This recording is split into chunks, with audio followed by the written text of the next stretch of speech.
How's it going, guys? PeshCats here, and today we're going to be taking a look at some of the previewed cards, the card of the days for Kantai Collection 3rd set. I'm going to be giving my thoughts on a few of the cards that I picked out among the last 2 weeks, and I'm going to be giving my thoughts on them, and also for the higher rarity cards like the double R's, I'm going to be giving my speculated price on like what the card is going to be priced at around the time the set comes out. So I'm going to be trying to make this a weekly thing if possible. I know I haven't made a lot of real content at all over the last few months, but we're going to try and get back into it with this, give you guys some of the information that you're going to want going into these new sets.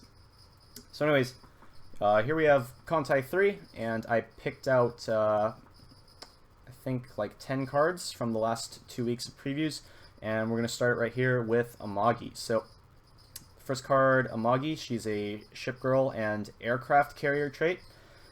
And this is like the first time an aircraft carrier has been on a level 0. So, Kantai 3 definitely switching it up with like the ship class level trend thing.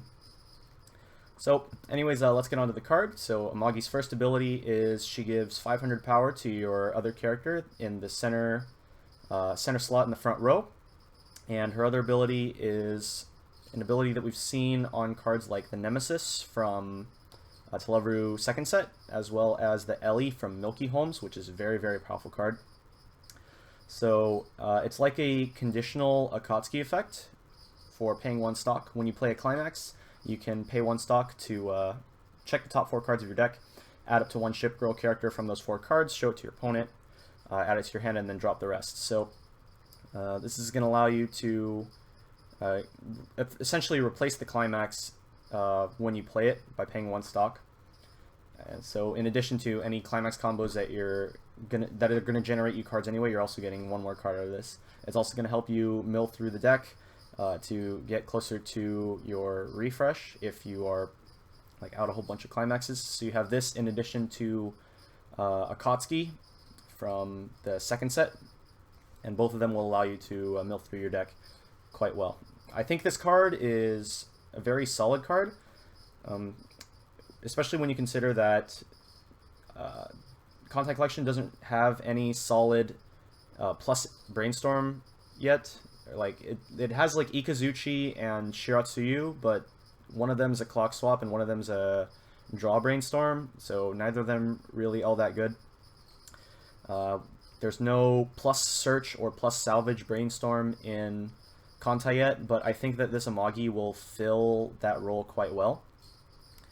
Now, because the condition is when you play a climax, obviously you can't be proccing this as often as the Ellie from Milky Holmes. Specifically, the Ellie from Milky Holmes, that card's like literally insane, because you can proc it during your turn, every turn, guaranteed with a level swap, assuming you have the card on your field. And during your opponent's turn, you play the 1/0/3k counter, or even if your opponent just hits you and you level up, you can activate the ability on your opponent's turn. So the Ellie is definitely an extremely powerful card, and the Amagi is not quite as powerful, but it's still pretty good. It's got a very generic condition to activate her effect. So as for the price, I think it's going to be a 1500 yen card. It's a very solid level 0 card that you can run in literally any deck. I think, honestly, because of the fact that you can run it in any deck, I don't think it's unrealistic to see the card going to around 2k yen. It's just extremely solid, and like I said, you can run it in literally everything. Alright, so up next, we're going to go over to Kyoukai. So, first thing I do want to say before I get to the card itself is that this is Kyoukai, so we haven't seen a regular version of Taiho yet, so there could be another Taiho card in this set somewhere. Now anyways, let's get on to the card right here. So Kyoukai is a ship girl and armored carrier character, 3295, so she's an early drop if you have 2 or less climaxes in your waiting room. She heals, and every time the opponent uses an activate ability or startup, this gets plus 1500 until the end of the turn. So this is the first early drop healer that like the Kantai Ship Girls side has gotten. Like there is also Battleship Water Demon from the Kantai Abyssal set, but like the problem with that card, obviously you can't like search it with effects that are looking for ship girls, so you can't use like an Akatsuki and you can't to grab it. So this is the first early drop healer, I believe, that Kantai is actually going to get. Now, because of her third skill, she's going to have an easier time killing your opponent's characters through their backups, because if they use a backup, that's an activate ability, so they're going to add like 3k power to their character, but you're also going to get 1500 power on your Taiho. At the same time, though, that's not going to save her if your opponent's backup is an anti-change. If you play her early, she just like dies to anti-change. So like, yeah, nothing you can really do about that. As far as your choice card that you're going to play with this, you're going to want to choose either Hatsukase or Akagi. You're obviously not going to want to choose Vernie because this is a healer, and Vernie or Hibiki Vernie kind of stops healers, so you're not going to want to choose that. So either Hatsukase or Akagi, both excellent choices to be run alongside this card. And as for the speculated price, I'm guessing around 1200 yen. It's a decent early drop healer.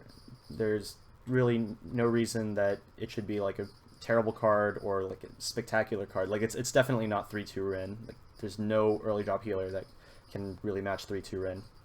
But yeah, definitely solid card.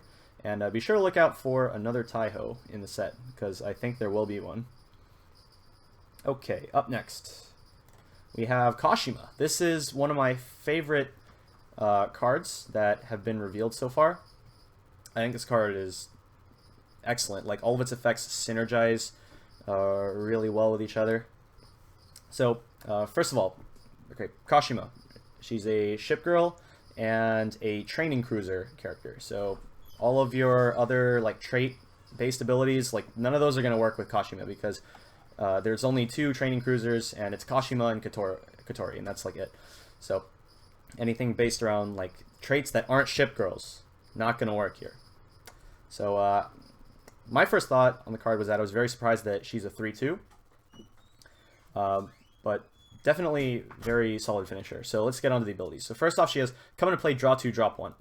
And her ability is a climax combo. So it's going to be very helpful in digging for the climax so that you can use her climax combo. Very good.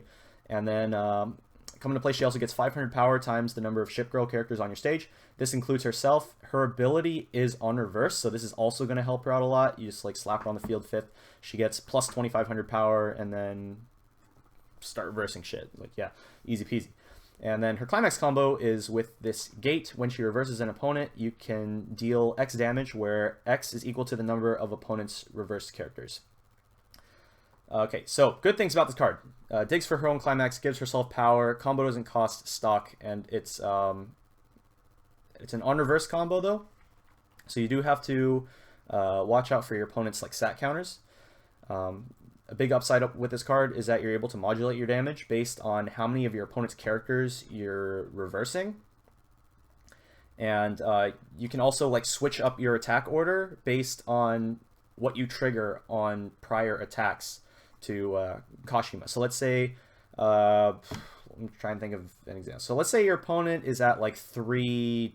Let's say your opponent's at 3-2. You attack with a level 1, and then you trigger +1, and then you have the climax in place. So you deal 3. Your opponent's now at 3-5. So now you can attack with the Kashima last, I guess. Like, let's say the level 1 died. And you attack with your second character, kill one of their guys, and then Kashima attacks last. Because your opponent has 2 reverse characters, you're going to be dealing 2 damage. So, or something like that.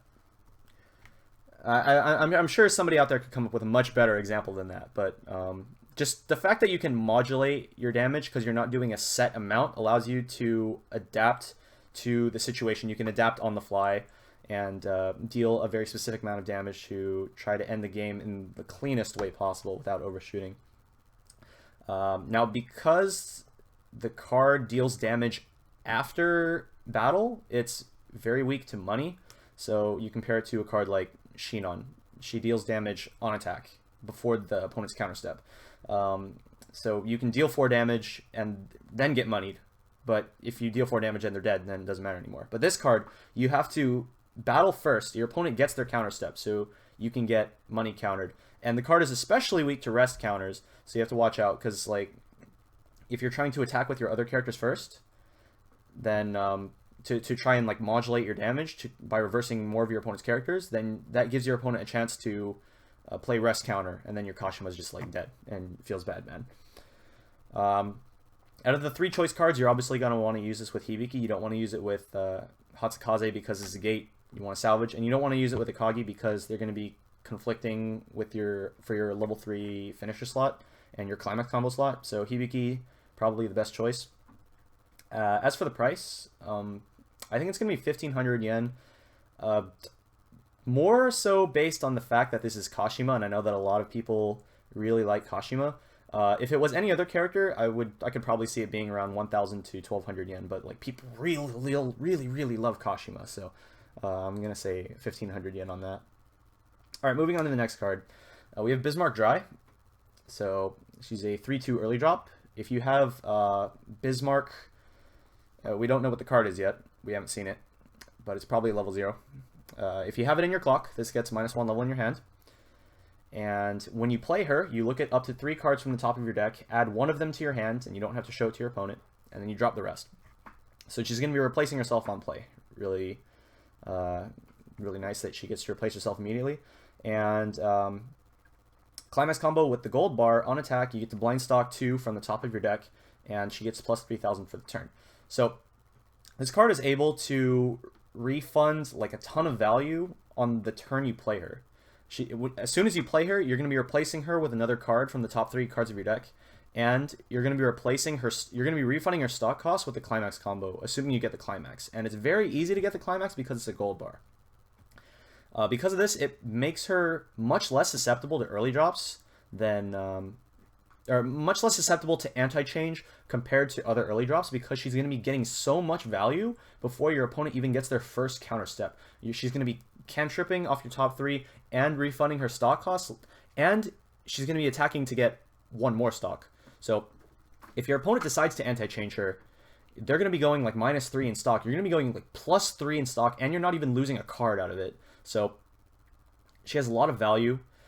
She's very like solid level 2 play, but she's not like an absolutely spectacular level 2. Like how can I put this? She's not a spectacular card, but she's good enough that she gets the job done. I remember like a lot of people, when the card first got revealed, it was very mixed opinions. A lot of people said that the card was like excellent, and they were like, oh my god, like German cards, they're so great. And like the other half of the people were like, this card's shit. So I think the card is like decent. I think it's good enough to see a decent amount of play, but I don't think that it's good enough to warrant like a really high price, especially since the card is a double R. So I think the card will be like around 700 yen. I think we need to see the level 0 first, though, or like whatever card needs to be in clock before we can make any further judgment, because I think that's going to be a big part of like of defining like how good the card is going to be. But as it stands right now, the card pretty good, and I could definitely see this card being used. Oh, a lot of people hate the climax art too. Like, come on, guys. Couldn't you give us a different art? Like, real talk. Okay, next up, moving on to the blue double R, we have Italia, the Italian battleship, if you can tell by the name. So, we're going to be taking a look at 3 characters for the Italia / Littorio thing, because she has 3 character cards that all got revealed at the same time, and they all kind of play together. So, first up, we have the level 3 Italia. So when she comes into play, you can heal 1. When another ship girl attacks, she gets 1,000, and this is relevant for her third ability, which is a climax combo restand. When you reverse a battle opponent with the Pants Climax in play, you can pay 2 and discard the level 0 Littorio, which you guys can see down at the bottom, in order to restand. So, first thing I thought when I saw this card is like, Mutsukai just got like completely shafted, because Mutsukai is basically the exact same card with 500 more power and doesn't have a restand and doesn't have a way to be played by a level support. So Mutsukai just like it sucks compared to this card. So like rip Mutsukai. But yeah, let me talk about like some of the other cards that interact with this level 3 before I like talk about the whole thing. So we have the level 0 Littorio here. Level 0 battleships. Whoa. So she's a 004K, and I hate cards that are just like straight up over 3K, and then they have like really stupid downsides. I much prefer when a card has below 3K power, and then they have a conditional way to get above 3K. So like something like it's a 0/0 like 2/5, and like if I have 2 or less stock, it becomes a 4K. Like I love those kinds of cards because they are completely within like my control to get their bonuses, and like if something bad happens to them, like nothing bad happens to me. But you look at this card. This card has double downside. If you level up, this card dies, and when it gets reversed, your opponent can top deck a character from your waiting room. So basically, if it lives, then it's gonna die, and if it doesn't live, then like, or how can I put this? If you live and it levels up, or if I feel so stupid right now. Okay, so if you level up, this is gonna die, and then if you don't level up, then this is gonna get reversed, and your opponent can just like top deck you. So like, I don't know. The card just sucks. Like, all right, I'm done talking about this. Next card. Okay, so here we have the level 2 Littorio. So first off, she has a level assist ability, plus 500 times level of front. So it's a continuous ability that allows her to gain an activate ability. I kind of left that part out, but like if you're at level 3, then you can pay 1 stock and then sack the level support in order to play the 3/2 Italia from your waiting room, and this will proc the heal ability. And she also has a climax combo with the same Pants climax. When you play the climax, you reveal the top card of your deck, and if it's a ship girl character, you add it to your hand. So potentially just like free cards. It gives you the freedom to play the Pants climax at level 2 or at level 3, depending on like what you want to do at the time. If you have like multiple Pants climaxes, then like you don't have to be afraid of like playing one right now because you can still get value out of it. So overall, pretty solid. I like being able to turn your level 2 into a healer just by paying 1 stock is really cool. So yeah, as for my overall thoughts on like this whole package, level 0 sucks. The fact that Italia is a healer and a restand on the same card, it's pretty cool. And she gives herself power too, so she's not even like giving up anything to have like all these nice abilities on one card. So good stuff. Like I said before, the transition from level 2 to level 3 when you go from the level assist to a healer, that's pretty cool. The fact that they both share the same climax is also cool. You do have to be careful about like if you play the Pants at level 2 though, and then you don't draw it for your level 3, you might get screwed, so just be careful about that. But the fact that she's still a healer, like you're still able to get value out of the Italia, even if you don't have the Pants climax. As for your choice, you're going to want Hatsukaze, you don't want Hibiki, this card heals, and you don't want Akagi, because this is a climax combo at level 3. So, I mean, I guess you can run Akagi, because the Pants does combo at level 2 as well as level 3. So, you just get whatever climax you're going to get, and then, yeah. So yeah, level 0 sucks. Speculated price, this is the level 3 is a double R. I think it'll be around 800 yen. You don't really see restanders going too high in price, and I don't think that this will be really any different. So 800 yen starting price. Okay, next up, we have some non-double R cards. I chose not to look at the Fubuki because honestly I think the card's just kind of... It's a very, very niche card because you need to be playing a destroyer-based deck. And personally, I don't think the card is all that good. So next, we're going to be taking a look at Yuchan and Rochan, U511 and Ro 500, the German submarines. So first off, we have Yuchan on top. She's a 1/0 ship girl and submarine character, 4,000 power. On attack, she gets 500 times the number of opponent's characters until the end of the turn. So if your opponent has a full board, then she's going to be going up to 6,500 before any supports or assists. And then her other ability is when she's sent from the stage to waiting room, you can pay 1 stock and discard 1 card in order to play Ro 500 from your waiting room to any slot on the stage. So What do I think about this card? So, the cool thing about this card is that if your opponent knows what Ro does, they're not going to want to let her get onto the stage. And her climax combo, which I'll get to in a sec, it's a gold bar. So, like, if you trigger a gold bar, your opponent's going to know you have the gold bar. So, like, they're not going to want to kill your U511, let you get this Ro from your waiting room out onto the stage, and start plussing off of this gold bar combo. At the same time, though, like, if they're not killing the U, then they're probably, like, siding and dealing less damage, and you're keeping cards on the field anyway. So that's less cards that you have to put onto the board, and you can just, like, keep attacking with his U. So it kind of gives your opponent, like, a decision. Like, do I kill this U, and then I let them bring out the Ro? Or do I leave the U, and then they get to keep attacking with the U?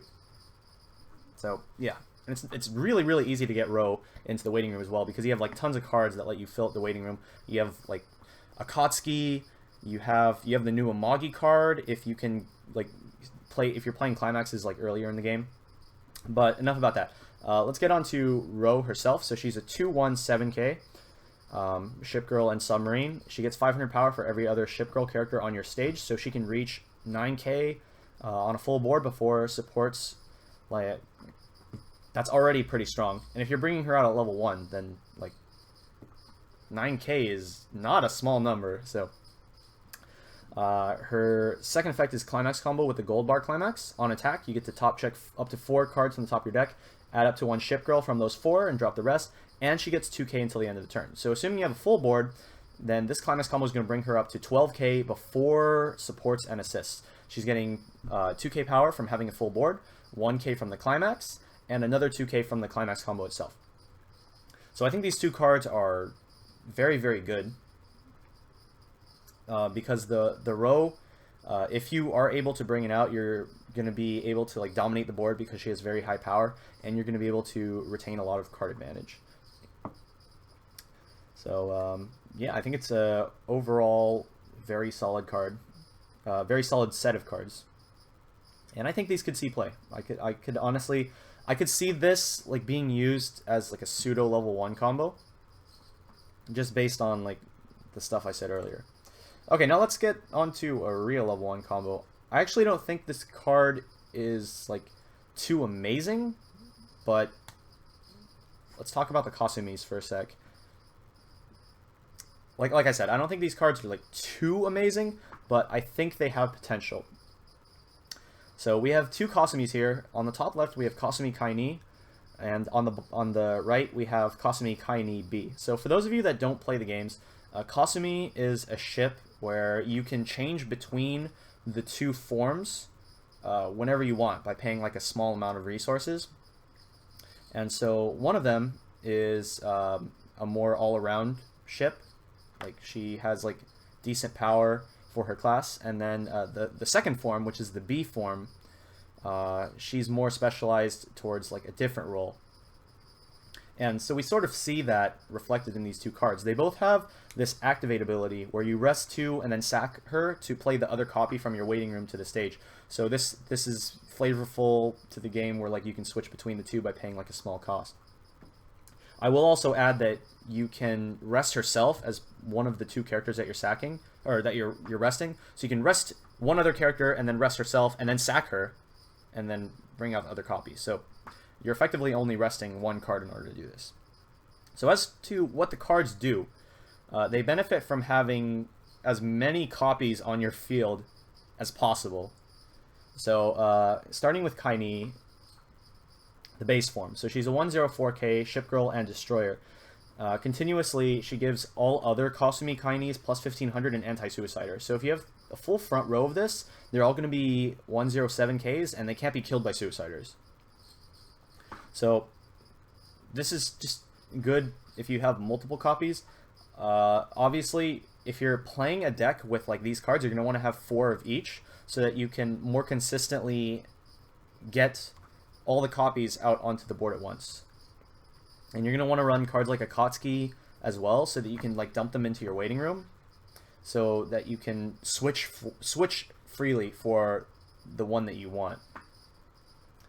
Okay, so Kasumi Kaini, you get beaters. You get 107Ks that can't be killed by Suiciders. Kasumi Kaini B is more of an advantage engine roll, and if you are extremely lucky, and I mean like if you are extremely lucky, you can draw up to 6 cards with Kasumi Kaini B.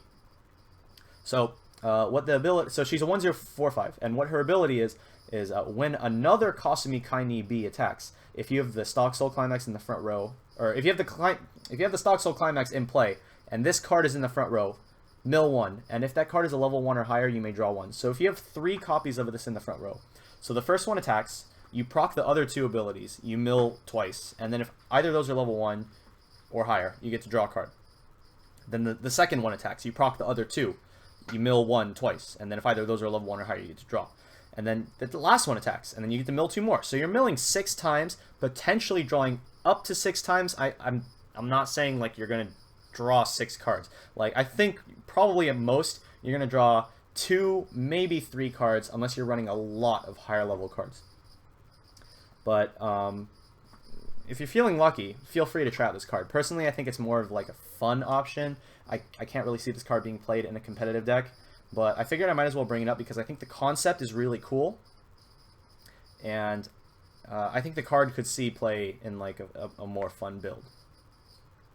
So there we have it. That's all I'm going to be showing you guys today, or reviewing today, and I'm going to try to make this a weekly thing, like at the end of each week, talk about a few of the previewed cards. Probably the later ones aren't going to be nearly this long, because in this episode, I guess we'll call it, I did look at 2 weeks worth of cards. Maybe in the future, I'll just be looking at like 3 or 4 cards per week, and it'll be much shorter than this.